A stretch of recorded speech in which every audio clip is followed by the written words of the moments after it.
Hello everyone, this is Ancestral Energy, Dovydas Lukšas, and today I want to shoot a video about coffee. So the health benefits of coffee, as well as some disadvantages that I think you should be aware of, and then you can make a balanced decision whether you want to consume it or not. So this video in total will consist of two parts. So first will be the advantages and disadvantages, and the second part will be about consumption or not consumption, as well as personalization. So how can you make it work in your favor if you drink coffee, or maybe certain contexts when it should be avoided. So let's dig it in. All right. So coffee is essentially a drink made from typically roasted coffee beans, but it can be made from unroasted green beans. And actually, interesting thing is that the unroasted green coffee beans have a higher pH, so they are more alkaline, as well as they have more antioxidants and polyphenols. A lot of people don't know about this, but that is nice. Therefore, in my opinion, mixing up both the green and roasted coffee beans is a good choice. So like 50-50, I think it's a decent choice.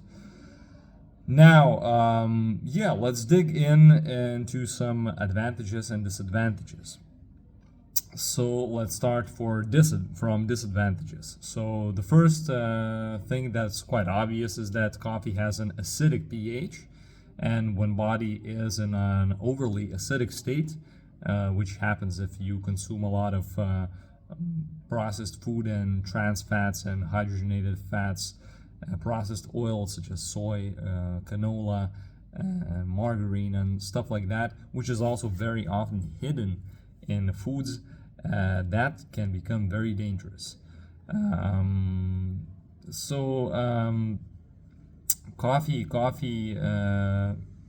together with things like that systemically reduces the pH. It lowers the systemic pH, and that can make your body more acidic and show symptoms such as having chronic pain in maybe sites of older injury which has not healed properly. And if the pH of the body is always acidic, it actually cannot heal as efficiently.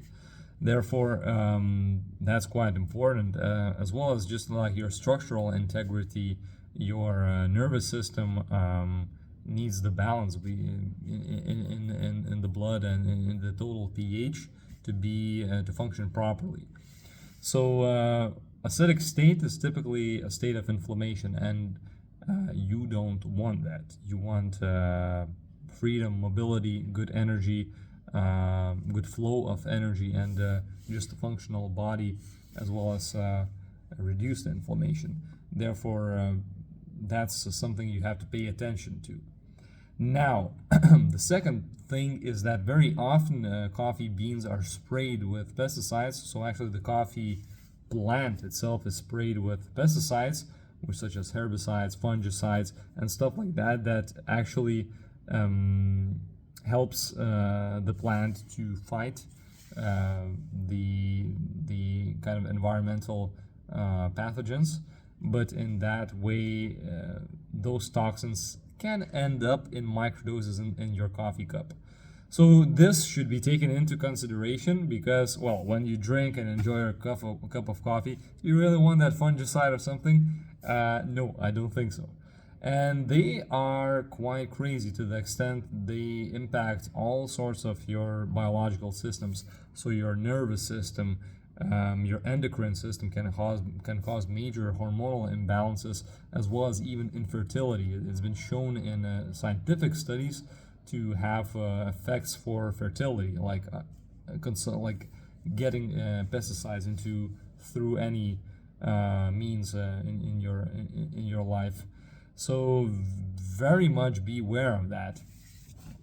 Now let's go to pretty much the pesticides. Yeah, that's pretty much it. And if you choose organic biodynamic coffee, you reduce that effect greatly. So that's something to be aware of. Now, the third part is a very crucial part, and you have to be very truthful to yourself. Is coffee like some kind of emotional or attachment, or like energetic attachment? Because coffee increases your energy, but it's not. I would say it's not sustainable. It's not harmonious. It's not intact with homeostasis as you would like want to. All this energy surplus that you get for a couple hours or a few hours after coffee comes from stress kind of axis. So it's a cortisol, adrenaline, HPA axis. So you stimulate your endocrine glands after you drink the caffeine. Stimulates to secrete cortisol and adrenaline, which are two stress hormones. And is that energy a clean energy? You have to ask for yourself. I can tell you that if it's a stimulant that just pumps out the stress hormones, that is not sustainable energy. So beware of these stimulative effects, and you have to be very truthful for yourself. Why are there some kind of maybe factors in your life that reduce your energy, and then you need stimulants such as lack of sleep, poor diet, emotional stress, and other things. And then sometimes when you solve those things, your need of coffee reduces. Therefore, you have to look into the priorities. So that's that. And now let's go to the health benefits, because it's also not only bad. Like typically you can see in the videos and the articles like, oh, like coffee is heaven, or oh, coffee is like something like really toxic, and nobody gives the kind of both-handed like holistic perspective. That's how I like to do things. So I'll try to also during these videos to give these multiple perspectives on it.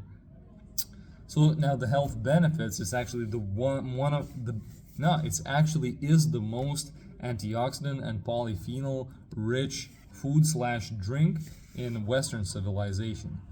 This kind of European type of diet, it's full of processed food and hydrogenated oils and trans fats and sugars, and most of the food is so processed and cooked. It doesn't have the enzymes and stuff like that. So that is a risk. That is a risk, and coffee being a high source of antioxidants and polyphenols, such as chlorogenic acid and hydroxycinnamic acid, and other polyphenols and antioxidants. It has a lot of them. Tops the list of the beverages and foods of Western civilization. And antioxidants, polyphenols, have a specific effect because they help to reduce the inflammation, they help to reduce the cell mutation risk, and they help to as well actually like scavenge the free radicals, those unstable molecules that are created because of inflammation. They lock them up and they neutralize. So when the free radical is caught up, it doesn't produce the inflammation itself. So it's very important to have that in your diet, because there's also toxins in the environment where you look around yourself, you don't see, but there's all these like different fumes and even EMF and stuff like that. So the body is constantly getting certain triggers for inflammation, and some people get more than that. Some people have inflammation and autoimmune disease and different stuff. So people, if you consume organic biodynamic coffee mindfully, is a good source of antioxidants and polyphenols. Cheers for that. Now, a second thing, it's amazing substance for exercise. So it's been proven to significantly change the capacity how you physically can perform and endure. So it boosts your power, performance, and your endurance performance. It helps as well the body to regenerate after exercise. And one very interesting thing is that So like if you drink coffee let's say in the morning, and then you have at noon some exercise, and then afternoon, let's say you have pumped the muscle real good, and then you actually have some nice potatoes or rice or some ice cream or whatever you like eating from the carb list. That carbohydrate is absorbed much better into the muscle and converted into glycogen. So that usage of carbohydrate increases.